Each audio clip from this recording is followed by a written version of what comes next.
আসসালামু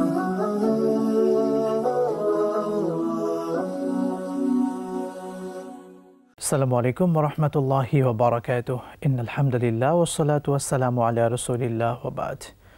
প্রিয় দর্শক মণ্ডলী, সুন্দর এই সময়ে বিশ্বের যে প্রান্ত থেকে আপনাদের সকলের প্রিয় চ্যানেল 21 টিভির পর্দায় আমাদের সাথে যুক্ত হয়েছেন, সকলকে আন্তরিক মোবারকবাদ, প্রীতি এবং শুভেচ্ছা জানিয়ে শুরু করছি জনপ্রিয় ইসলামিক আয়োজন ইসলামী জিজ্ঞাসা।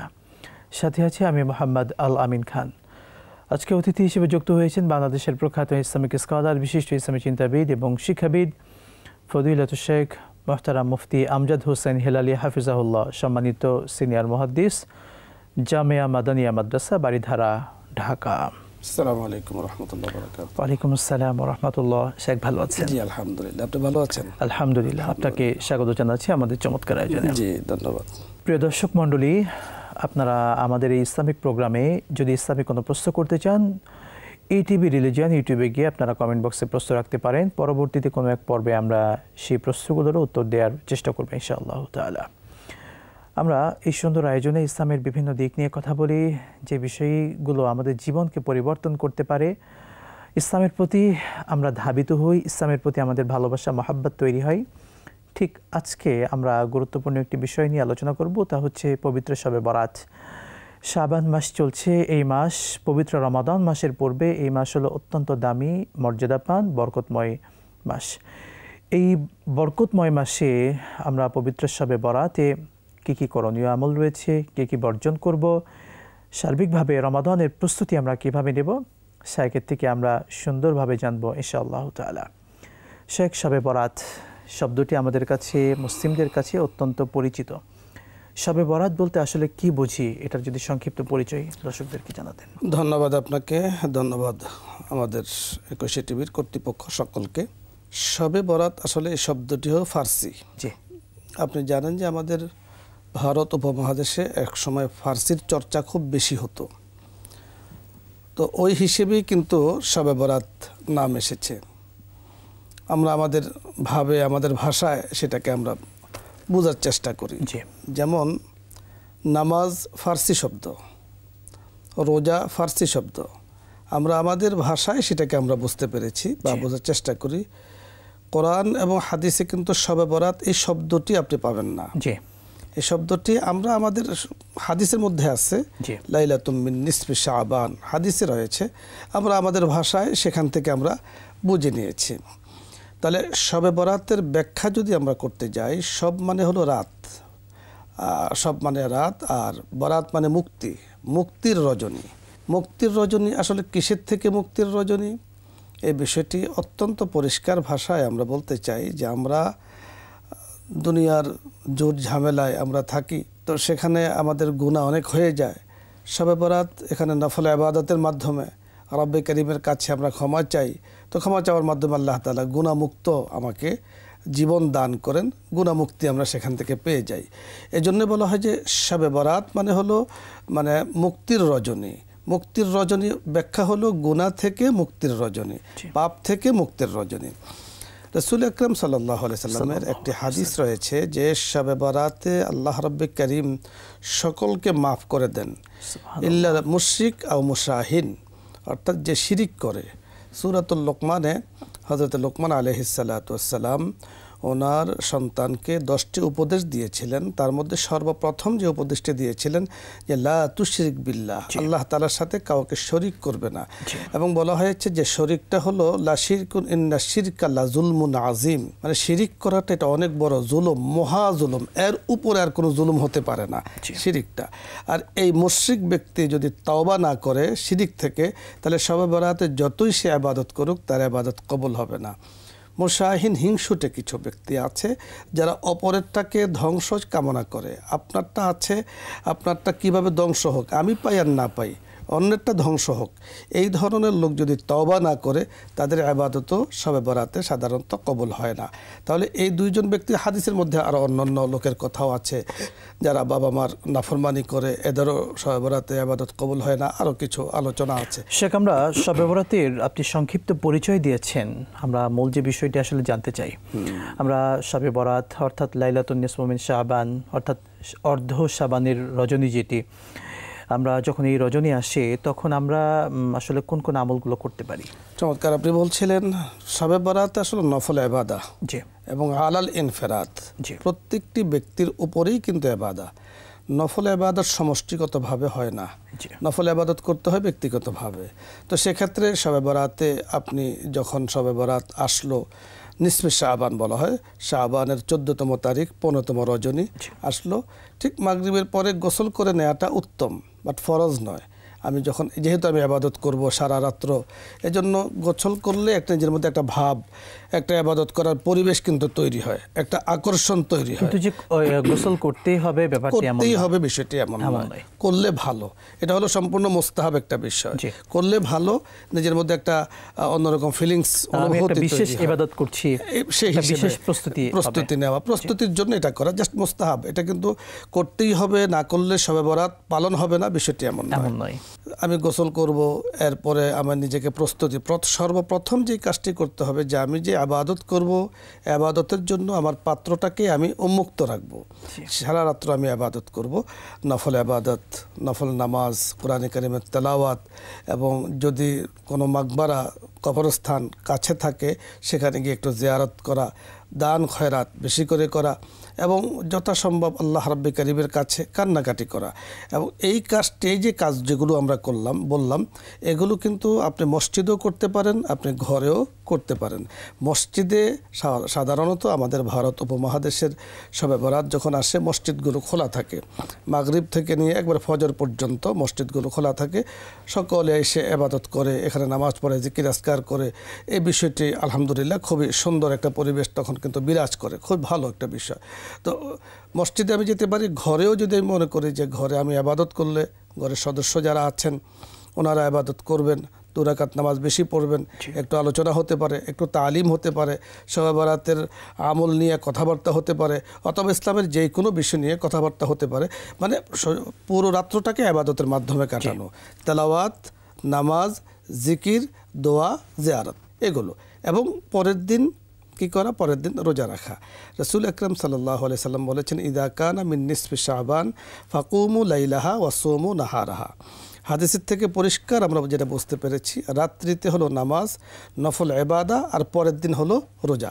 আমি সাহারির সময় যখন হবে সাহারি খাবো, এরপরে আমি রোজার জন্য প্রস্তুতি গ্রহণ করব। এভাবে আমি পুরো রাত্রটাকে কাটাতে পারি।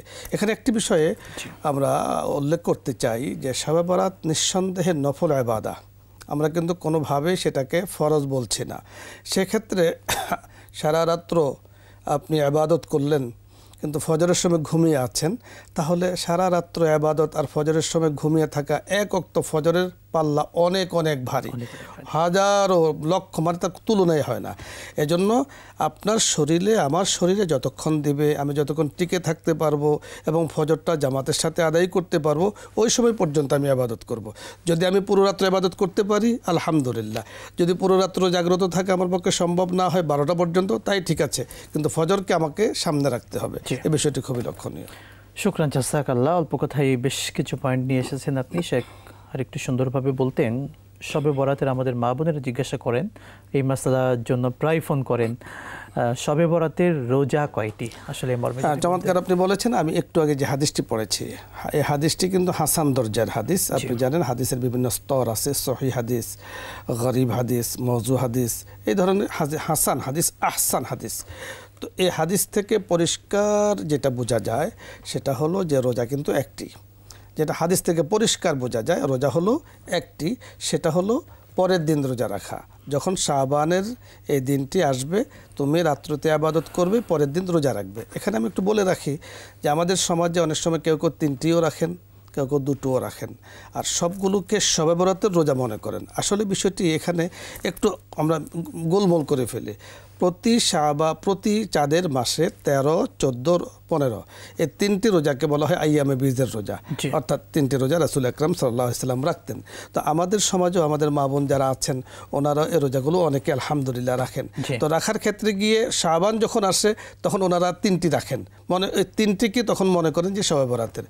শবে বরাতের ফজিলতপূর্ণ রোজা যতটুকু বলা হয়েছে হাদিসে সেটা হলো একটি, সেটা হলো পরের দিন। এখন কেউ যদি একটি রোজা রাখে তা ফজিলত পেয়ে যাবে, 3টি একটি রাখলে তাহলে প্রতি মাসে রাসূল যে রোজা রাখতেন রাসূলের সুন্নাহর অনুসরণ হয়ে যাবে। শেখ, আপনি চমৎকারভাবে বিষয়গুলো বলছিলেন। একটি বিষয়, যারা আইয়ামে বীজের 3টি রোজা রাখেন, অর্থাৎ 13, 14 এবং 15 আরবি মাসের হিসেব করে, অর্থাৎ আমরা তো জানি শবে বরাতের রোজা একটি, অর্থাৎ 15 তারিখ। সেই হিসেবে একই সঙ্গে তিনি কি 2টা সওয়াবে পেতে পারেন, একই তো শবে বরাত এবং আইয়ামে বীজের? কোনো সমস্যা নেই। জি, আল্লাহ রাব্বি কারীম গানিয়ুন ওয়াসিউন, আল্লাহ তাআলা দিতেই পছন্দ করেন। সেক্ষেত্রে একটি রোজা রেখে 15 তারিখের রোজা, শবে বরাতের রোজাও আইয়ামে বীজের রোজাও তিনি যদি নিয়ত করেন, দুটো সওয়াবে তিনি পেয়ে যাবেন। আমি এর জন্য একটা উপমা হিসাবে বলতে চাই, যেমন একজন মুসল্লি মসজিদে গিয়েছেন, ওযু করেছেন, মসজিদে গিয়েছেন, এখন নামাজের সুন্নতের সময় হয়ে গিয়েছে, এখন উনি সুন্নত পড়বেন, সুন্নত পড়ে উনি জামাতে শরীক হতে পারবেন। বাট ওনার একটা আদত হলো, অভ্যাস হলো যে উনি নিয়মিত তাহিয়াতুল ওযু বা দুখুলুল মসজিদ পড়ে থাকেন, এখন তো সময় নেই, তাহলে উনি কিভাবে সওয়াবটা পাবেন? বলা হয় সুন্নত, উনি যেহেতু নিয়মিত পড়েন, সুন্নতের মধ্যে ওনার ওটার নিয়ত থাকে, তাহলে আল্লাহ তাআলা ওই নামাজের সওয়াব এই সুন্নতের মাধ্যমে দিয়ে দেবেন।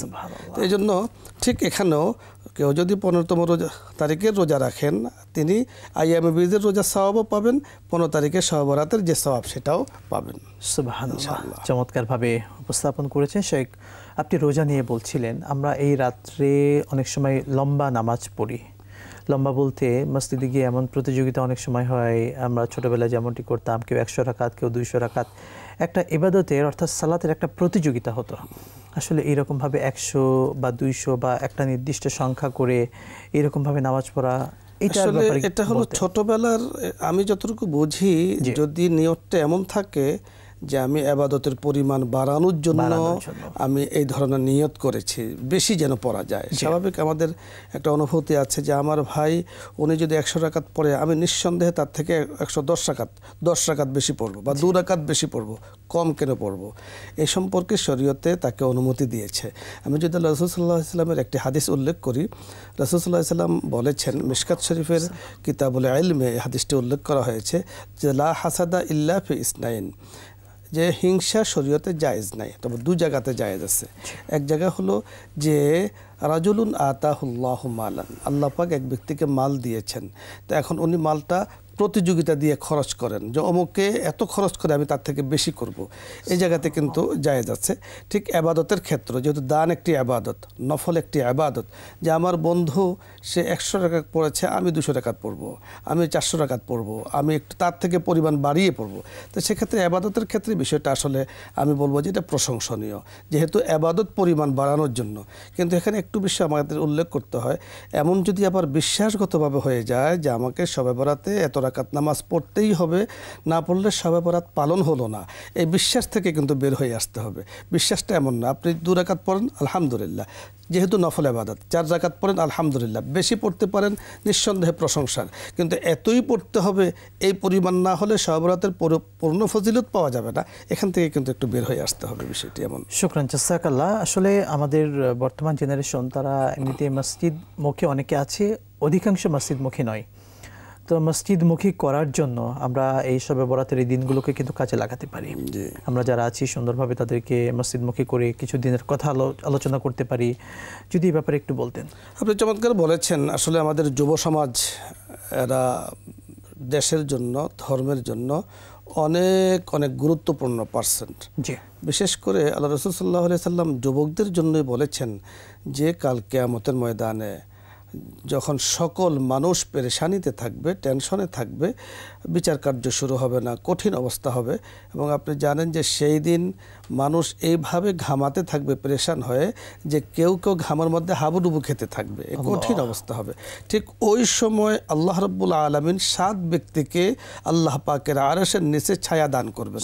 তার মধ্যে অন্যতম হলো রাজুলুন শাবুন নাশাআ ফি ইবাদাতিল্লাহ, ওই যুবক যেই যুবক তার যৌবনকালের অনেক কিছু আছে সেগুলোকে বাদ দিয়ে মসজিদের নির্জনে সে বসে আল্লাহ পাকের ইবাদত করে, তো আল্লাহ পাক এই যুবককে ময়দানে মাহশারে আল্লাহর আরশের নিচে ছায়া দান করবেন। তো এই যুবককে আমরা আমাদের যুব সমাজের জন্য বলবো যে তাদের কথা আরও হাদিসে অনেক অনেক প্রশংসার কথা আছে। তো তারা তো আলহামদুলিল্লাহ ইবাদত করবেই, বিশেষ করে শবে বরাত যখন আসবে, মুক্তির রজনী যখন আসবে, যুবক একা নয়, ঠিক তার যে বন্ধু বান্ধব যারা আছে, আলহামদুলিল্লাহ আমাদের দেশে পরিবেশ আছে, আমি যতটুকু দেখেছি যতটুকু জানি যে যুবকেরা ওই দিন অন্তত একেবারে আসরের পর থেকে নিয়ে তারা সুন্দর জামা পরিধান করে এবং মসজিদে আসে, আলহামদুলিল্লাহ ভালো দলে দলে মসজিদে আসেন এবং গল্পগুজব করেন। এখানে একটি বিষয় আপনার মাধ্যমে আমরা মিডিয়াতে জানাতে চাই, যেহেতু রজনীটা হলো ইবাদতের, নিঃসন্দেহে ইবাদতের, যেহেতু যুবকদের কথা আসছে, কিছু কিছু যুবক আলহামদুলিল্লাহ তারা ইবাদতের কাজে, ইবাদত কিভাবে বেশি করা যায় তার জন্য প্রতিযোগিতা করে। এখানে মুসাবাকাত বলা হয়, ইবাদতের জন্য প্রতিযোগিতা। কিন্তু যেহেতু যুবকেরা ওই রাত্রে ইবাদত করলে সওয়াব নিঃসন্দেহে বেশি হবে, আবার এই রাত্রিতে যদি কেউ গুনার কাজ করে গুনাহটাও কিন্তু ডবল হবে। সেটা বাদ দিয়ে, ইবাদত বাদ দিয়ে শবে বরাত যখন আসে, আমরা দেখেছি অনেক সময় শুনি যে আতশবাজিতে অনেকে লিপ্ত হয়ে যায়, বিভিন্ন ধরনের কি বলে ফটকাবাজি আবিজাবিতে লিপ্ত হয়ে যায়। এগুলো কিন্তু গর্হিত কাজ, এগুলো শবে বরাতের কাছের সাথে যায় না, এগুলো মানে দেশের সাথেও যায় না। ইসলামে এই ধরনের কোনো অনুমোদন নেই, বরং যুবকরা মিলে ইবাদতের পরিমাণ বাড়াবে, সংখ্যায় বাড়াবে, কত বেশি বাড়ানো যায়। যুবকেরা, আমাদের যুবক ভাই যারা আছে, ওরা যদি প্ল্যান প্রোগ্রাম করে যে এই বছর অন্তত আমরা শরীয়ত অথবা দেশ অথবা মানুষের কষ্ট হয়, শরীয়ত বিরোধী কোনো কাজ করব না, দেশ বিরোধী কোনো কাজ করব না, মানুষের কষ্ট হয় এমন কোনো কাজ আমরা করতে যাব না। যুবকেরা যদি ওরা প্ল্যান করে তো নিজেও করবে না, বাবা মাকেও জ্বালাবে না এবং মহল্লার মানুষও কষ্ট পাবে না। সেই বিষয়টি আমাদের যুবকরা ইচ্ছা করলে করতে পারে। আলহামদুলিল্লাহ অনেক যুব সমাজ তারা আছে যে এইভাবে তারা কাজ করছে। বিশেষ করে আরেকটি বিষয় আমরা উল্লেখ না করলে নয়, যুবকেরা মসজিদ থেকে অনেক সময় বলা হয়, নামাজের কথা বলা হয়, নিয়মের কথা বলা হয়, শুক্রবারগুলোতে আলোচনা হয়েছে, বিগত জুমাতেও আলোচনা হয়ে থাকে। এই যুবকেরা এই কথাগুলো যদি পারস্পরিক আলোচনা পর্যালোচনা করে এবং শুনিয়ে দেয়, আজকে মসজিদ থেকে কিন্তু হুজুর এই কথা বলেছেন, আতশবাজি কিন্তু করা যাবে না। আমরা যুবকদের উদ্দেশ্যে আরও কথা শুনবো আপনার থেকে বিরতির পরে ইনশাআল্লাহ তাআলা। প্রিয় দর্শক মণ্ডলী, 21 টিভির পর্দায় জনপ্রিয় ইসলামিক আয়োজন ইসলামী জিজ্ঞাসা আপনারা উপভোগ করছিলেন। এই আয়োজন থেকে আমরা পবিত্র শবে বরাতে আমাদের করণীয় বর্জনীয় বিভিন্ন বিষয় নিয়ে শুনছিলাম। আবারও দেখবেন, শুনবেন বিরতির পরে ইনশাআল্লাহ তাআলা। সঙ্গেই থাকুন।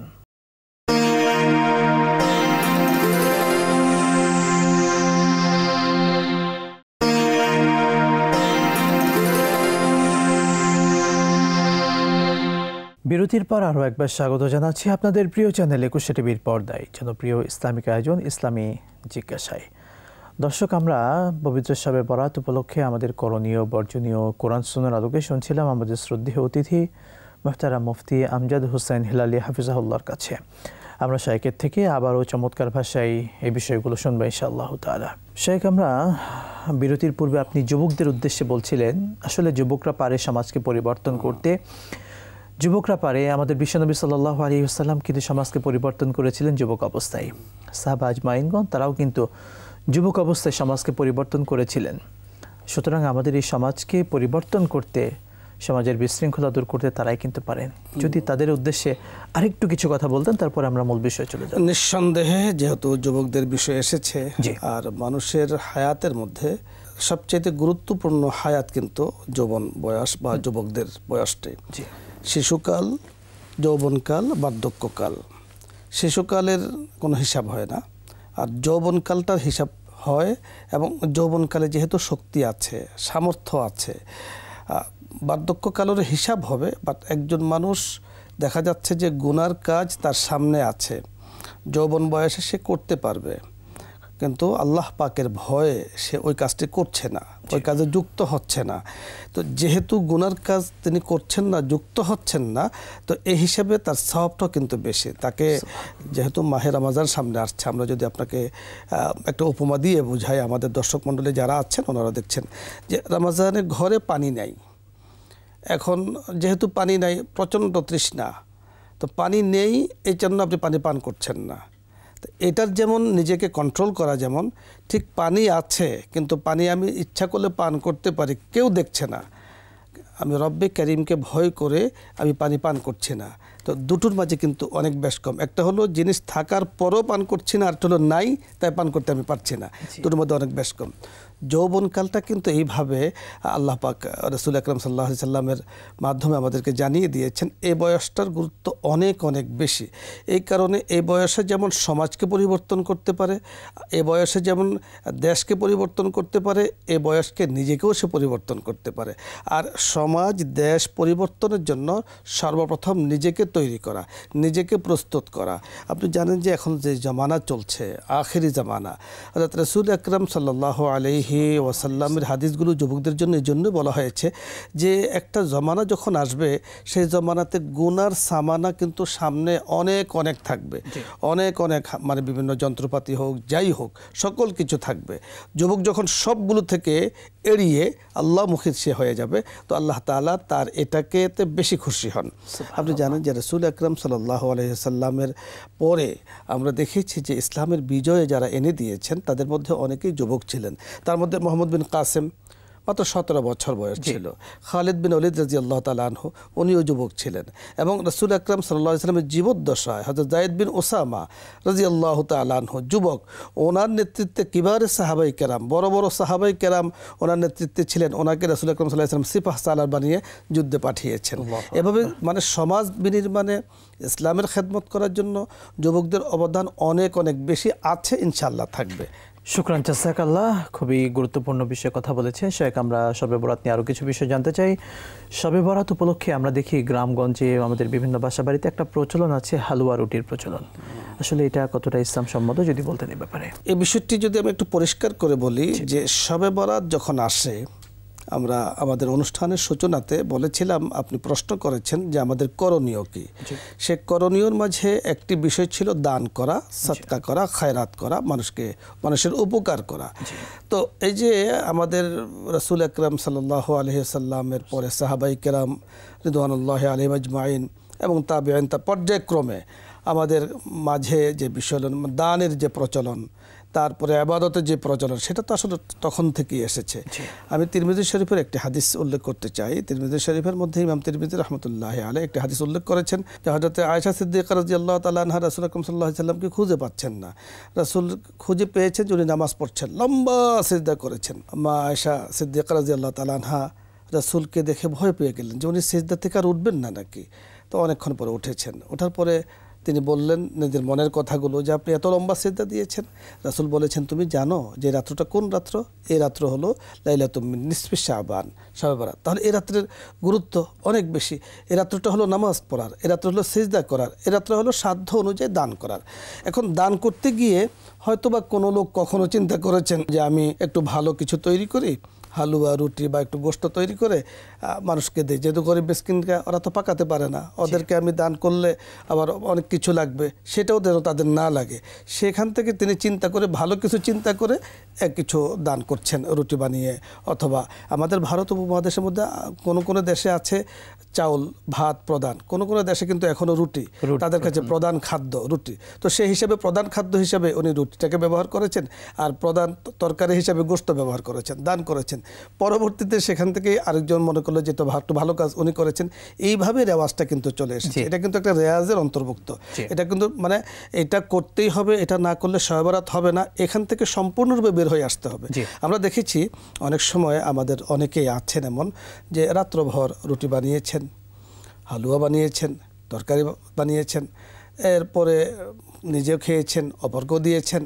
সকালবেলায় উঠে আবার নিজেরা গল্পও করছেন যে আলহামদুলিল্লাহ গত রাত্রে তো কত ইবাদত করেছি। আসলে নামাজের কাছেও যান নাই, উনি সময় পান নাই, এই গল্প গুজব ইত্যাদিতে উনি ব্যস্ত ছিলেন। সকালবেলা পান খেতে খেতে অথবা পান চিবাতে চিবাতে মনে যেন অনেক ইবাদত হয়ে গিয়েছে, রাত্রে সারা রাত্র ঘুমাই নেই। কি করেছেন? এই কাজ করেছেন, এবং এটাকেই শবে বরাতের আমল মনে করছেন। এটার থেকে সম্পূর্ণরূপে বের হয়ে আসতে হবে। এটা কিন্তু শবে বরাতের সাথে যায় না, এটা শবে বরাতের অংশ নাই একেবারে। পরিষ্কার ভাষায় আমরা আমাদের এই অনুষ্ঠানে আমরা বলতে চাই যে আপনি দান করুন, আপনি ভালো কিছু করুন, মানুষকে খাওয়ান, কিন্তু খাওয়ানোটা শবে বরাতের অংশ হিসেবে আপনি ঢুকিয়ে দেওয়া এটা কিন্তু সম্পূর্ণরূপে গর্হিত কাজ, বর্জনীয়। হালুয়া রুটি খাওয়াতে হবে ব্যাপারটা এমন নয়। আমি দান বিভিন্ন কিছু দিয়ে করতে পারি, বিভিন্ন খাবার দিতে পারি কিংবা অর্থ দিতে পারি, যেটা আমরা দান করি আর কি। জি জি, শুকরান জাযাকাল্লাহ। আমরা আরেকটি বিষয় শেখ, আমরা এই রাতকে ভাগ্য রজনী বলে থাকি। আসলে এই রাত্রে কি মানুষের ভাগ্য পরিবর্তন হয়ে থাকে বা নির্ধারণ হয়ে থাকে? আসলে ভাগ্য রজনীর এই ব্যাপারে মুফতিয়ানে কেরামের, মুহাদ্দিসিনে কেরামের অনেক কথাই আছে এবং তাদের সেই কথার সারাংশ হলো ভাগ্য রজনী লাইলাতুল কদরকে বলা হয়েছে লাইলাতুল কদর। যেমন সূরাতুদ দুখানে আল্লাহ তাআলা একটা আয়াত নাযিল করেছেন, ইন্না আনজালনাহু ফি লাইলাতিন মুবারাকা। তো ইন্না আনজালনাহু ফি লাইলাতিন মুবারাকা, বরকতময় রজনীতে আমি কোরআনকে নাযিল করেছি। তো এই বরকতময় রজনী বলতে আসলে কোন রজনী মুরাদ, কোন রজনী উদ্দেশ্য? অধিকাংশ মুহাদ্দিসিনে কেরাম, মুফাসসিরিনে কেরাম বলেছেন এর দ্বারা উদ্দেশ্য হলো লাইলাতুল কদর।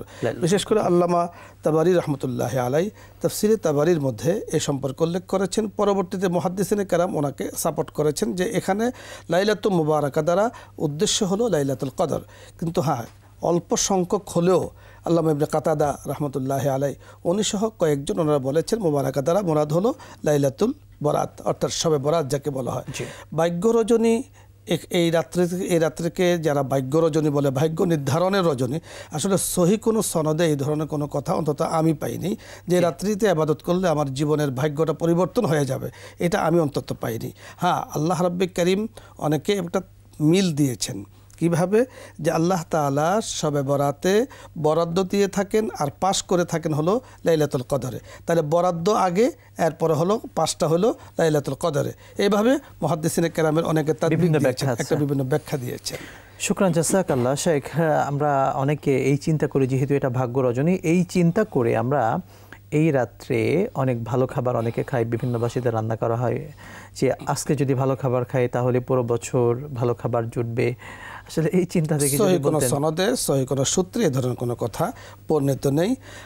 বরং ভালো খাবার খেলে সারা বছর আল্লাহ ভালো খাওয়াবেন। এই ব্যাপারে মুহররমের যে রোজা আছে, মানে ওয়াসা আলা ইয়ালিহি ওয়াসা আল্লাহু আলা সাইরি সানাতিহি, এই হাদিসটা মূলত হলো মুহররমের সাথে যুক্ত। এই হাদিসটা লাইলাতুল বরাতের সাথে নয়, বরং সেখানে এই হাদিসের সনদ দিয়েও অনেক কথা আছে, মুহাদ্দিসিনে অনেক কথা বলেছেন। তবে যেহেতু ফজিলতের ক্ষেত্রে সনদে কোনো জায়গাতে দুর্বল থাকলেও ফাজাইলের ক্ষেত্রে ওই দুর্বল হাদিসও কিন্তু কাবিল কবুল গ্রহণ করা যায়। শবে বরাতের ক্ষেত্রে ওই রাত্রিতে ভালো খেলে আল্লাহ তাআলা সারা বছর ভালো খাওয়াবেন, আসলে এই ধরনের কোনো সহিহ সূত্রে হাদিস আছে বা কোনো কিছু আছে বলতে আমার জানা নেই। শুকরান জাযাকাল্লাহ শেখ। আমরা আরেকটি বিষয় জানতে চাওয়া, আমরা শাবান মাস চলছে, রমাদানের পূর্বের মাস কিন্তু শাবান মাস। এই শাবান মাস, এটাতে আমরা আসলে কোন কোন আমলগুলো বেশি করব? হ্যাঁ, শাবান মাস অত্যন্ত বরকতময় মাস। একদিক থেকে রাসূল আকরাম সাল্লাল্লাহু আলাইহি সাল্লাম যে দোয়া শিখিয়ে দিয়েছেন, আল্লাহুম্মা বারিক লানা ফি রজব ওয়া শাবান ওয়া বাল্লিগনা রমাদান, রাসূল এই দোয়াটা প্রতি নামাজের পরে করতেন এবং বেশি করে পড়তেন। হাদিসের মধ্যে আছে যে রাসূল আকরাম সাল্লাল্লাহু আলাইহি সাল্লাম কোমর বেঁধে ইবাদতের জন্য লেগে যেতেন। এখানে কোমর বাঁধার দ্বারা অর্থ হলো যে ইবাদতের পরিমাণ বাড়িয়ে দিতেন। কেন? যে শবে বরাত বলুন, শাবানের রোজা বলুন, শাবানের আমল বলুন, এই সকল কিছু কিন্তু প্রস্তুতি হলো রমজানের জন্য। আর যে দোয়াটি আমাদেরকে শিখিয়ে দিয়েছেন, এই দোয়ার মধ্যে পরিষ্কারভাবে বলা হয়েছে, আল্লাহ আপনি আমাকে বরকত দান করুন রজবে এবং শাবানে, বারিক লানা, এবং এখানে বহু বচন ব্যবহার করা হয়েছে। আপনি জানেন যে আরবি ব্যাকরণে বারিক লি যদি হতো একজন, বারিক লানা বহুজন, অর্থাৎ আমাদের বহুজন বলতে 100 জন হতে পারে, 1000 জন হতে পারে, 1 কোটিও হতে পারে, 10 কোটিও হতে পারে, এর কোনো সীমা নেই। তো সকলের জন্য কিন্তু এই দোয়াটা আল্লাহ রাসূল সাল্লাল্লাহু আলাইহি সাল্লাম নিজেও করেছেন, আমাদেরকে শিখিয়েও দিয়েছেন। আমি বরকত চাচ্ছি, কিসের বরকত চাচ্ছি? যে আল্লাহ শাবান আর রমজানে আপনি আমার সুস্থতায় বরকত দান করুন, আমার রিজিকে বরকত দান করুন, আমার পরিবারে বরকত দান করুন, আমার দেশে বরকত দান করুন, আমার শান্তিতে বরকত দান করুন। অর্থাৎ অল বিষয়ে আমি কিন্তু আল্লাহ তাআলার কাছে আমি বরকত চাচ্ছি। তাহলে প্রথমত শাবানে আমার যে কাজটি করা, আল্লাহ রাসূলের শিখানো সেই দোয়াটা বেশি করে করা, আর এই দোয়ার মাধ্যমে অলওয়েজ কিন্তু আছে। দ্বিতীয় বিষয় হলো যে রাসূল আকরাম সাল্লাল্লাহু আলাইহি ওয়াসাল্লাম যেহেতু আমাদেরকে প্রস্তুতি গ্রহণ করার কথা বলেছেন, আপনি জানেন যে যিনি যেই কাজ করেন, যার প্রস্তুতি যেমন তার কিন্তু ফলাফলটা হয় তেমন। প্রস্তুতি যদি কম হয় ফলাফলও কিন্তু কম হয়। পরবর্তীতে ধরুন একটা খেলার ব্যাপারে কঠিন অনুশীলন কিন্তু তারা করে, প্রস্তুতি যদি কম হয় ফলাফলটা কম আসে। পরবর্তীতে বিভিন্ন আলোচনা পর্যালোচনা প্রস্তুতি কম হয়েছে, এই সে হয়েছে। ঠিক পরীক্ষার ক্ষেত্রেও আপনি দেখবেন যে ছাত্র যদি প্রস্তুতি ভালোভাবে নেয় পরীক্ষার মধ্যে ভালো ফল আসে, আর খারাপভাবে নেয় কম নেয় ফলাফলটা কম আসে। ঠিক প্রস্তুতির সময়টা কিন্তু অনেক বেশি গুরুত্বপূর্ণ। আপনি জানেন যে কোনো ব্যাপারে যদি কোনো জায়গাতে কোনো কম্পিটিশন হয়, কোনো প্রতিযোগিতা হয়, সেটা হয় অল্প সময়ের জন্য, প্রস্তুতি করতে হয় লম্বা সময়ের জন্য। তাহলে প্রস্তুতিতে পরিশ্রমটা বেশি করতে হয়। এজন্যই যাতে করে আইনি মুহূর্তে যেন কোনোভাবেই আমি পরাস্ত না হই, কোনোভাবে বারাকা থেকে আমি যেন দূরে না থাকি। তো শাবান মাস হলো প্রস্তুতির মাস। একদিক থেকে হলো আল্লাহর কাছে দোয়া করা, আল্লাহ আমাদেরকে বরকতময় জিন্দেগি দান করুন। দ্বিতীয়ত হলো রমজান আপনি কি কাজ করবেন। রমজানে যখন শুরু হয়ে যাবে পহেলা রমজান, আমি রোজা রাখবো, তো রোজার একটা অনুশীলন আমাকে এখন থেকে করতে হবে। তৃতীয়ত হলো আমি রমজানে তারাবির নামাজ পড়বো, লম্বা নামাজ পড়বো, 20 রাকাত নামাজ আমি পড়বো। তাহলে নামাজের একটা অনুশীলন এখন থেকে করতে হবে। 5 ওয়াক্ত নামাজ তো আমার আছেই, সেটা তো এখানে তো সল্লু পড়তেই হবে, আল্লাহ পাকের হুকুম, এখানে ছাড়ের কিছু নেই। বাট আমি এখন যেহেতু রমজানে আমি রোজা রাখবো, তাহলে রোজার অনুশীলন হবে। যেহেতু রমজানে আমি নামাজ পড়বো, নামাজের অনুশীলন এই শাবান মাসে হবে। রমজানে আর কি করব, রমজান হলো কোরআন নাজিলের মাস, আমি সারাক্ষণ কোরআন তেলাওয়াত করব। তো কোরআন তেলাওয়াতে যেন আমার মন বসে, এই জন্য অনুশীলনটা আমাকে এখন থেকে করতে হবে। কোরআন তেলাওয়াত আমি এখন থেকে শুরু করে দিব। যারা পারি তেলাওয়াত শুরু করব, যারা তেলাওয়াত করতে পারি না এখন থেকে শিখা শুরু করে দিব। ইভেন কোরআনে কারীমের খতম যদি আমরা অনেকে আলহামদুলিল্লাহ আমাদের মা বোন যারা আছেন, আমাদের বাবারা আছেন, রমজানে অনেক খতম করে থাকেন, খতমের অনুশীলনটা এখন থেকেই হতে পারে। এই ছাড়াও যত ইবাদত আছে সকল ইবাদতের, যেহেতু রমজানে ইবাদতের মৌসুম, মৌসুমে যিনি ইবাদত করবেন কাজে লাগাবেন উনি কিন্তু সাকসেসফুল। কারণ রমজান পেয়ে কোনো ব্যক্তি যদি নিজেকে ক্ষমা করাতে না পারে, আল্লাহ রসুল বলেছেন, জিবরিল আমিন বলেছেন তিনি ধ্বংস হয়ে যাক, আল্লাহ রসুল বলেছেন আমিন। জিবরিল আমিনের দোয়া আল্লাহ রসুলের আমিন আল্লাহ পাক নিঃসন্দেহে কবুল করেছেন, কোনো সন্দেহ নেই। তার রমজান পেয়ে একজন মানুষ যেন নিজেকে একবার পাপ থেকে সম্পূর্ণরূপে মুক্ত করাতে পারে, তার জন্য অনুশীলন কিন্তু শাবানে করতে হবে। শুকরান জাযাকাল্লাহ। শবে বরাত উপলক্ষে আমরা দর্শকদেরকে আরও জরুরি কোনো মেসেজ দেওয়া যায় কিনা? জরুরি মেসেজ বলতে এই বিষয়টি আমরা একটু আগে আলোচনা করেছি। যেহেতু শবে বরাত হলো লাইলাতুন নিসফে মিন শাবান, প্রথমত আমরা শবে বরাত নিয়ে আমাদের বিশ্বাসকে আমরা ঠিক করব যে শবে বরাত নিয়ে আমরা আসলে কোন পর্যায়ের আমরা অবস্থানে থাকব। আমরা দেখেছি আমাদের বাংলাদেশে, আমাদের ভারত উপমহাদেশে শবে বরাতে আসলে ছোটোকাল থেকেই আমাদের বাসা বাড়িতে মা বোনদেরকেও দেখেছি যে একটা প্রস্তুতি, একটা ইবাদতের জন্য প্রস্তুতি আলহামদুলিল্লাহ নিয়েছে। আমি বলবো যে এটা প্রশংসনীয়। তাহলে প্রথমত আমার বিশ্বাস যে আমি শবে বরাতটা কি কোরআন সুন্নাহ দ্বারা প্রমাণিত কিনা, এই বিষয়টি আমাদের আলোচনা দরকার। দেখুন লাইলাতুল মুবারাকার দ্বারা আমরা একটু আগে আলোচনা করেছি যে সংখ্যায় যদিও কম হয় মুহাদ্দিসদের, তারপরও কিন্তু মত আছে শবে বরাত সম্পর্কে। তাহলে আমরা একটা মত পেলাম কোরআন থেকে যে এটা কোরআন দ্বারা প্রমাণিত, যেহেতু মুহাদ্দিসিন কেরামদের একটা মত আছে। ইভেন আল্লামা ইবনে তাইমিয়া রাহমাতুল্লাহ আলাইহি এই শবে বরাতের ফাজাইল নিয়ে অনেকগুলো কথা বলেছেন। দ্বিতীয় বিষয় হলো হাদিসে কি আছে শবে বরাত। আপনি দেখুন সিহাসিত্তার কিতাবের মধ্যে, অনেকগুলো কিতাবের মধ্যে, তিরমিজি শরীফ বলুন, নাসাই শরীফ বলুন, অনেক কিতাবের মধ্যে আছে যে শবে বরাত নিয়ে যে হাদিসটা আমরা বলা হলো ইযা কানা মিন নিসফি শাবান ফাকুমু লাইলাহা ওয়া সুমু নাহারাহা, যে নিসফে শাবান যখন আসবে তখন তুমি রাত্রিতে নামাজ পড়ো, দিনে রোজা রাখো। এখন আপনি বলবেন হাদিসটা হাসান পর্যায়ের হাদিস।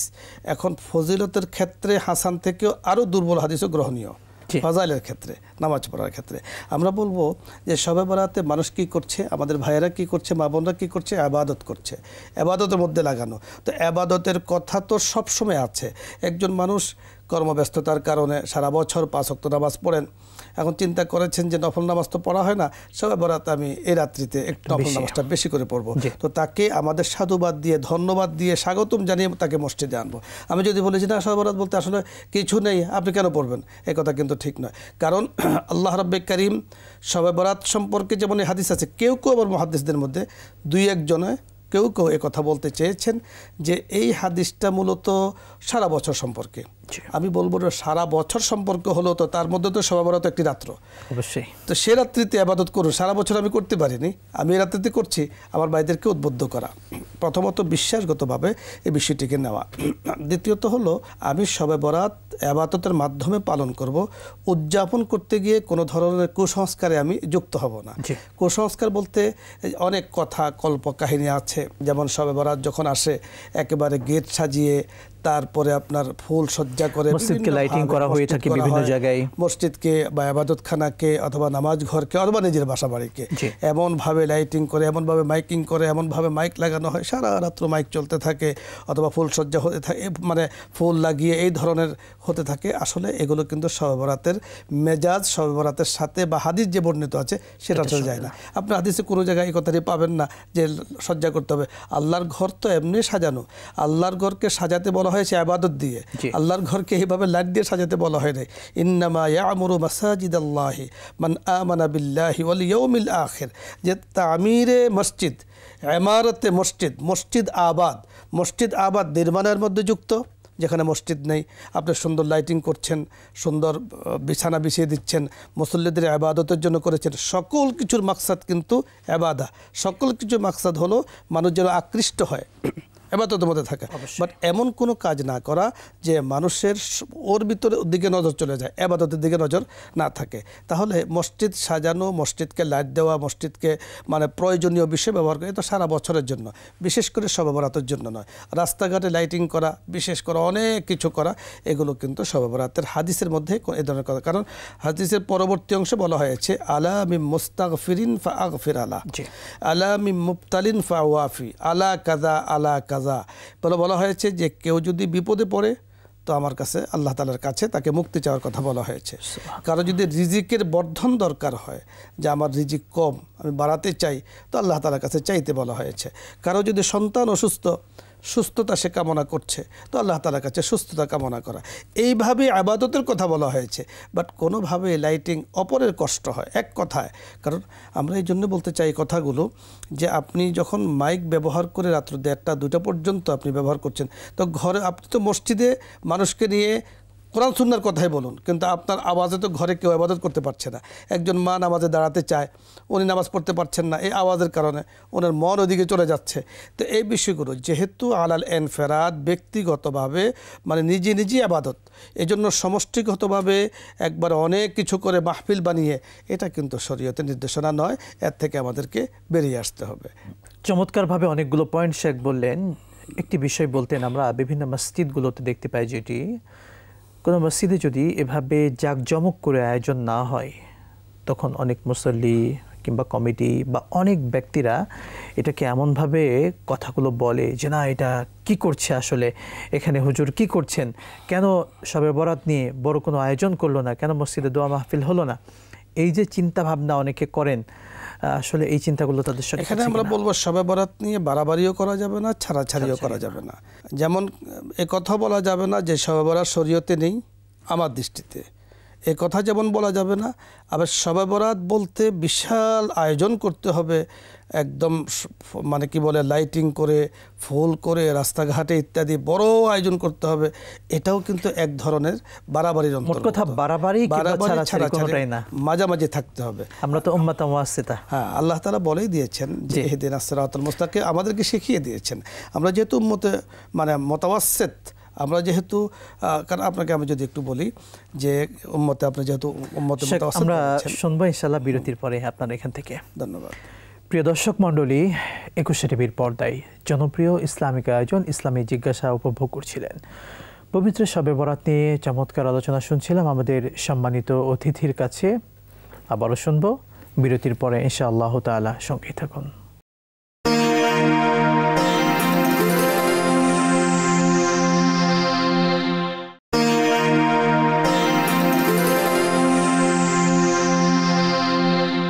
বিরতির পর আরও একবার স্বাগত জানাচ্ছি আপনাদের সকলের প্রিয় চ্যানেল 21 টিভির পর্দায় জনপ্রিয় ইসলামিক আয়োজন ইসলামী জিজ্ঞাসায়। প্রিয় দর্শক মণ্ডলী, আমরা আয়োজন থেকে গুরুত্বপূর্ণ দিক নিয়ে কথা বলি। একই সঙ্গে আজকে আমরা আলোচনা করছিলাম পবিত্র শবে বরাতের বিভিন্ন আমল নিয়ে। আমরা শবে বরাত যখন আসবে বা শাবান মাসে যখন উপনীত হব, কি কি আমল করব বা রমাদান মাসের কি কি প্রস্তুতি নিব, আমরা আমাদের শ্রদ্ধেয় অতিথির কাছে চমৎকারভাবে সেই বিষয়গুলো জানলাম। শেখ, আপনি সংক্ষেপে বিরতির পূর্বে অনেকগুলো বিষয় বলেছিলেন। আপনি মধ্যমপন্থী জাতি নিয়ে বলছিলেন, যদি একটু আমি এই জন্য বলতে চাচ্ছিলাম যে হযরত মূসা আলাইহিস সালাতু সালাম থেকে নিয়ে রাসূল আকরাম সাল্লাল্লাহু আলাইহি সাল্লাম পর্যন্ত কোন শরীয়তে কি ছিল। আপনি জানেন যে নুরুল আনোয়ার নামে একটি কিতাব আমাদের দর্সে নিজামিতে পড়ানো হয়। তো সেখানে ওয়াসাত, উম্মতে ওয়াসাত, মাঝামাঝি ধর্মের উপরে লম্বা চড়া আলোচনা এখানে করেছেন।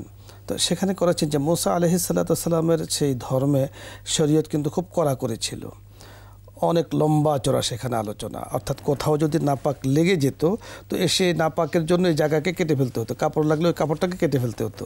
এই মানে মানে কড়া করেছিল শরীয়তের মধ্যে। ঠিক অন্যান্য নবীর ক্ষেত্র, অন্যান্য এক এক নবীর ক্ষেত্রে শরীয়ত ওই জমানা অনুযায়ী সে আল্লাহ পাক শরীয়ত দিয়েছেন।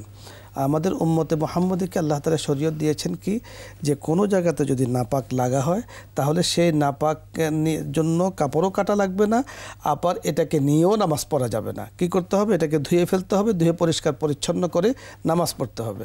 তাহলে মানে নিয়েও নামাজ পড়া যাবে না, আবার এটাকে একেবারে ফেলে দেওয়ার জন্য কাপড় অথবা ওই যে অঙ্গ কেটে ফেলতে এরকমও না। উম্মতে ওয়াসাতের জন্য আপনি জানেন যে সায়াকুলুস সুফাহা, মানে কোরআনে কারীমের মধ্যে আল্লাহ তাআলা আমাদেরকে বলে কাযালিকা জাআলনাকুম উম্মাতান ওয়াসাতান লিতাকুনু শুহাদা আলান নাস, যে উম্মতে ওয়াসাতের ফজিলত কিন্তু এই আয়াতে বয়ান করা হয়েছে, যে না বাড়াবাড়ি করা যাবে না ছাড়াছাড়ি করা যাবে, মাঝামাঝি থাকলে ফজিলতটা কি? আল্লাহ তাআলা বলবে যে কাল কিয়ামতের ময়দানে নবীদেরকে ডাকা হবে, রাসূলদেরকে ডাকা হবে, ওনারা দ্বীনের কাজ করেছেন নিজের পক্ষে দাবি পেশ করবেন এবং ওনারা নিজেরাও আবেদন পেশ করবেন যে আল্লাহ আমি করেছি, এবং করেছে কিনা সাক্ষ্য হিসাবে ওনারা করেছেন কিনা আমরা সাপোর্ট করার জন্য তখন আমাদেরকে ডাকা হবে যে ওনারা করেছেন কিনা। আমরা বলবো যে হ্যাঁ ওনারা করেছেন। এজন্য বলছে উম্মাতান জাআলনাকুম উম্মাতান ওয়াসাতান লিতাকুনু আলান, মানে শুহাদা, আমাদেরকে সাক্ষ্য হিসাবে কিন্তু আল্লাহ তাআলা সেখানে আমাদেরকে পেশ করবেন। চমৎকারভাবে শেখ আলোচনা করছিলেন। রমাদান মাস আমাদের একেবারেই সন্নিকটে। আমরা এখন থেকে রমাদানের প্রস্তুতি নিচ্ছি, সেই সঙ্গে আমাদের যারা ব্যবসায়ী তারাও প্রস্তুতি নিচ্ছে কিভাবে দাম বাড়ানো যায়, কিভাবে এই সব কিছুকে মানুষ যেন সহজলভ্য জিনিস যেন কঠিন হয়। আমরা বিগত সময়ের অভিজ্ঞতায় দেখতে পাচ্ছি এমনটি হচ্ছে। সেই ব্যবসায়ী ভাইদের উদ্দেশ্যে কি বলবেন আসলে রমাদানের প্রস্তুতি নিয়ে? ব্যবসায়ী ভাই এবং আমরা যারা আছি, আমার ক্রেতা বিক্রেতা উভয়ের উদ্দেশ্যে আমরা যে কথাটি বলবো সকলের জন্য বলবো। যেহেতু আমি নিজেও যেহেতু এদেশের নাগরিক, আমিও তো কিছু ক্রয় করব, আবার একজন ব্যবসায়ী ভাই তিনিও কিছু বিক্রি করবেন। তো রমাজান মাস মানে ব্যবসার মাস নয়। আল্লাহ তাআলা বলেছেন, বলেছে হাল আদুল্লুকুম আলা তিজারাতিন তুনজিকুম মিন আযাবিন আলিম। কোরআনে কারীমের মধ্যে সূরাতুস সফে আল্লাহ তাআলা বলে দিয়েছেন এমন একটা বাণিজ্যের কথা তোমাদেরকে বলবো যার কারণে, যার উপরে চললে তোমরা আযাবে আলিম থেকে মুক্তি পাবে, কঠিন শাস্তি থেকে মুক্তি পাবে, জাহান্নাম থেকে মুক্তি পাবে। তো এখানে এই ব্যবসার দ্বারা মুরাদ বলা হয়েছে যে আবাদা, তুমি আবাদত করো, তুমি আল্লাহ পাকের শরীয়তের যখন যে ডাক আসে তুমি সেই কাজে যুক্ত হও। যদি তোমাকে নামাজের ডাক আসে নামাজে যুক্ত হও, রোজার ডাক আসে রোজাতে যুক্ত হও, হজে তোমার সাধ্য আছে হজে তুমি যাও, জাকাত তোমাকে দেওয়া হয়েছে জাকাত সমপরিমাণ অর্থ তুমি জাকাত প্রদান করো। যখন আল্লাহর জমিনে আল্লাহর দ্বীনকে ঠিক রাখার জন্য জিহাদের ডাক আসে তো তুমি জিহাদে শরীক হও। যখন যেই ডাক আসে সেই ডাকে শরীক হওয়া। আসলে মূলত এখানে এই তিজারাত দ্বারা এই কিছুগুলো বোঝানো হয়েছে। আমাদের দুনিয়াবি যে ব্যবসা বাণিজ্য আমরা করে থাকি, আমাদের বন্ধুরা করে থাকেন, এবং রাসূল আকরাম সাল্লাল্লাহু আলাইহি সাল্লাম তিনি নিজেও কিন্তু ব্যবসার যুক্ত ছিলেন, এবং আমাদের আকাবিরদের মাঝে অনেকেই কিন্তু ব্যবসা করেছেন। সাহাবায়ে কেরামদের মাঝে বড় বড় ব্যবসায়ী ছিলেন, তাবেঈনদের মাঝে ছিলেন। ব্যবসাটা সুন্নাহ পদ্ধতিতে করা, কারণ রাসূল আকরাম সাল্লাল্লাহু আলাইহি সাল্লাম বলেছেন আত্তাজিরুস সুদুকুল আমিন মা'আন নাবিয়্যিন ওয়াস সিদ্দীকিন ওয়াস শুহাদাই ওয়াস সালিহিন। একজন সৎ, একজন ভালো ব্যবসায়ীর হাসর কিন্তু নবী, সত্যবাদী, শহীদ এবং ভালো মানুষদের সাথে হবে, তাদের হাসর কিন্তু হবে। তাহলে ব্যবসায়ীদের জন্য হাদিসে পাকে শুভ সংবাদ দেয়া হয়েছে। কোন ব্যবসায়ী? যে ব্যবসায়ী কৃত্রিম কোনো সংকট তৈরি করেন না তার জন্য, যে এখন সুযোগ পেয়েছি, এখন দেশে সংকট চলছে, সুতরাং আমি মালগুলোকে দেখার করে জমা করে কৃত্রিম সংকট বাজারে ফেলে দিলাম, যখন প্রয়োজন হয় চড়া দামে বিক্রি করলাম, এটা সম্পূর্ণরূপে হারাম। মান গাস্সা ফালাইসা মিন্না। আল্লাহ রাসূল বলেছেন, যিনি কোনো কাজে বিশেষ করে ব্যবসার ক্ষেত্রে ধোকার কোনো পন্থা অবলম্বন করে সে কিন্তু আমার উম্মতি না। রাসূল কড়া ধমক দিয়েছেন। বিশেষ করে আপনি জানেন যে রমজানে খেজুর বিক্রির একটা সুযোগ আসে, তো সেক্ষেত্রে ভালো খেজুরগুলোকে উপরে দিয়ে রাখলেন, পচাগুলোকে নিচে দিয়ে রাখলেন। এটা এক ধরনের ধোকা। কাস্টমার যেন মনে করে যে সবগুলো ভালো। আপনার কাছে বলার পরে, ভাই কি খেজুর কি অবস্থা? বলে হ্যাঁ ভালো, উপরে যেমন নিচেও তেমন, হ্যাঁ নিচে এক জায়গাতে এমন। আসলে দেখা গেলো উপরে ভালো, ভিতরে পচাগুলো দিয়ে রাখছেন। এটা এক ধরনের ধোকা, মারাত্মক ধোকা। এই জন্য এই ধোকা থেকে নিজেকে বেঁচিয়ে রাখতে হবে। রমজান আসলে কৃত্রিম সংকট তৈরি করে দেশে সমস্যা তৈরি করা, দেশের নাগরিকদের জন্য সমস্যা তৈরি করা, এটা সম্পূর্ণরূপে হারাম। যদিও সরকারের পক্ষ থেকে মনিটরিং করা হয়, বিভিন্নভাবে মনিটরিং করা হয়, এখানে আমি বলবো যুব সমাজের বিশাল কাজ রয়েছে, যে কোনোভাবেই বাজারে যেন কৃত্রিম সংকট কোনো ব্যবসায়ী তৈরি করতে না পারে। যে রোজাদারদের সম্পর্কে আল্লাহ পাক নিজেই বলেছেন যে আমার রোজাদার যখন রোজা রাখে সমস্ত ইবাদতের ফজিলতের কথা কিন্তু বলা হয়েছে। নামাজ পড়লে সওয়াব দেওয়া হবে, হজ করলে সওয়াব দেওয়া হবে। রোজার ব্যাপারে বলা হয়েছে আস-সাওমু লি ওয়া আনা আজজি বি। আল্লাহ বলেন যে রোজা আমার জন্য, আমি তাকে নিজ হাতে পুরস্কার দান করব। সুবহানাল্লাহ, সুবহানাল্লাহ। তাহলে যেই রোজার জন্য আল্লাহ পাক নিজেই পুরস্কার দিবেন। এবং দেখা যাচ্ছে যে একজন মানুষ সারাদিন যখন না খায়, তো স্বাভাবিক কারণে, না খাওয়ার কারণে, অসুস্থতার কারণে না, তার মুখে এক ধরনের দুর্গন্ধ হতে পারে।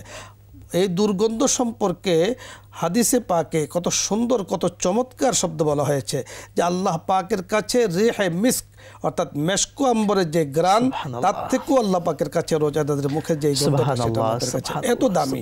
সুতরাং আপনি এই তরকারির মধ্যে বা বিভিন্ন পণ্যের মধ্যে আপনি বস্তুগুলো মিশিয়ে একদম রোজাদারের ক্ষতি করছেন, মানুষ হিসাবে ক্ষতি করছেন, রোজাদারও ক্ষতি করছেন। আল্লাহ পাকের নারাজ যদি আপনার উপর, আমার উপর হয়ে যান, তাহলে কিন্তু বড় মুসিবত। নিঃসন্দেহে আল্লাহ তাআলা আমাদের ব্যবসায়ী ভাই সহ প্রত্যেককে সঠিক বুঝ দান করার তৌফিক দান করুন, আমিন। শেখ, আমরা একটি বিষয় এই সংক্রান্ত একটি মাসালা নিচ্ছি। আমরা ব্যবসায়িক ভাইরা যারা আছে, ব্যবসায় আমরা কত পার্সেন্ট আসলে লাভ করতে পারবো? লাভের বিষয়টা আসলে এটা তারা নিজেরা ঠিক করবে। আসলে শরীয়ত কিন্তু তারা কি কতটুকু লাভ নেবে এটা কিন্তু শরীয়ত নির্ধারণ করে দেয় নাই। এজন্য ধরুন আপনার একটা পণ্য আপনি কিনেছেন কারণ বাজার থেকে, সেখানে কিনেছেন 1 টাকা দিয়ে, আপনি সেটাকে নতুন বাজার পর্যন্ত নিয়েছেন, পথিমধ্যে আপনার খরচ হয়েছে আরও 1 টাকা, 2 টাকা, এবং আপনার একটা পরিশ্রম আছে, তো পরিশ্রমে আপনি সেখানে আরও 8 আনা যোগ করেছেন, তা আপনার খরচ হলো 2.5 টাকা। 2.5 টাকা খরচে এখন স্বাভাবিক কারণে আপনি দেখবেন যে আমার এই পণ্যটা বাজারে কেমন রেট চলছে, তা আপনার 2.5 টাকা তো খরচই, এর থেকে নিচে তো আপনি নিতে পারবেন না। সুতরাং এখন আপনি এমন একটা পণ্য ধরবেন, এমন একটা মূল্য ধরবেন যে যতটুকু না ধরলে চলবে না, একটা মূল্য আপনি ধরবেন, 3 টাকা আপনি ধরবেন। তাহলে আপনি যখন এই পণ্যটাকে বিক্রি করবেন, আমার কাছে চাইলেন আপনি 3 টাকা, আমি কাস্টমার বললাম যে না 2.5 টাকা দেওয়া যাবে, আপনি কি বললেন যে না 2.5 টাকা দিয়ে কিনতেও পারি নাই, তাহলে এই কথাটা কিন্তু মিথ্যার মধ্যে পড়ে যায়, কারণ আপনি তো 2.5 টাকা দিয়ে কিনেন নাই। তখন আপনি বলবেন কি, যিনি আমাদের ব্যবসায়ী ভাই আছেন উনি বলবেন এই পণ্য ক্রয় করতে, এখানে আনতে আমার 2.5 টাকা পড়েছে, একটা হলো কিনতেও পারি নাই, আর একটা হলো 2.5 টাকা পড়েছে, দুটোর মধ্যে অনেক বেশ কম, একটা মিথ্যা হয়ে যাচ্ছে, একটা সত্য হয়ে যাচ্ছে। তাহলে আমি সত্যটা, একই কথা আমি আমার কাস্টমারকে বোঝাবো, আমি সত্যটা দিয়ে বলতে পারি যে 2.5 টাকা আমার পড়েছে, ভাই আপনি আমাকে লাভ দিবেন কত। পরবর্তী যে লাভটা আছে, এই লাভটা দুইজনে মিলে যেই টাকাটা আলোচনা করে দিল থেকে যেটা ঠিক করবে সেটাই লভ্যাংশ হিসাবে গ্রহণীয়। এবং শরীয়তে কিন্তু জি খুবই মূলনীতি যেটা আমাদের দর্শকদেরকে বুঝিয়ে দিয়েছেন। তবে আমাদের ব্যবসায়ী অনেকে আছেন 10 টাকার পণ্যকে আমরা নিয়ে যাই সেই 100 টাকায় নিয়ে যাই, ব্যাপারটা এমন হয় কিন্তু, তো এটা কিন্তু ইসলাম সমর্থন করে না, যেখানে ক্রেতা ক্ষতিগ্রস্ত হচ্ছে। আপনাকে অসংখ্য ধন্যবাদ, খুবই গুরুত্বপূর্ণ সময়টুকু আমাদেরকে দিয়েছেন। বারাকাল্লাহু ফি হায়াতিক। আমিন। প্রিয় দর্শক মণ্ডলী, একুশে টিভির পর্দায় জনপ্রিয় ইসলামিক আয়োজন ইসলামী জিজ্ঞাসা আমরা উপভোগ করলাম। আমরা এই সুন্দর আয়োজনে আল্লাহ তাআলার কাছে দোয়া করছি, আল্লাহ সুবহানাহু ওয়া তাআলা এই শাবান মাসে আমাদেরকে বারাকা দান করুন এবং কাঙ্ক্ষিত সে রহমত বরকতের রমাদান মাস পর্যন্ত আমাদের প্রত্যেককে পৌঁছিয়ে দিন। আল্লাহুম্মা আমিন। আজকের মতো বিদায় নিচ্ছি। আসসালামু আলাইকুম ওয়া রাহমাতুল্লাহি ওয়া বারাকাতুহু।